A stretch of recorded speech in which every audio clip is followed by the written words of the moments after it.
বাবা, আল্লাহ নামে 10টা টাকা ভিক্ষা দেন না। কিরে দাও কি কাজ কাম নাই, খালি ভিক্ষা চাস? আরে পোলায় 10টা টাকাই তো চাইছে, এরকম ব্যবহার করা লাগে? এই ভাই এদিকে আয়, এদিকে আয়। ডাক দিল বুঝলাম না, চেষ্টা কোনোদিন একটা সিগারেট খাওয়ায় না, পরে ডাক দিছে, ব্যাপারটা কি? এদিকে আন কাকা, এখানে আসেন, এখানে আসেন। কাকা আপনি আমার ভিক্ষা চান না কিনলেগা? আমার তো চান না, আমি চাম না। তুই চাবি না কিনলেগা? আমার চা, আমার 10টা টাকা দেন। খারাও দেখতেছি, ভাঙতি নাই, আরেকদিন আই। আমার ভিক্ষা দিতে আইছে, নদীন দেই না 10 টাকা ভাঙ্গে খাইতে বন্ধু বান্ধবের লগে আবার ভিক্ষা দিতে আইছে।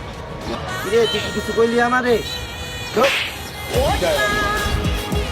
বাবার তো সামনে ভিক্ষারি মাইরা দিল, লাস্টের দিন ভিক্ষারি ধরে মারলো।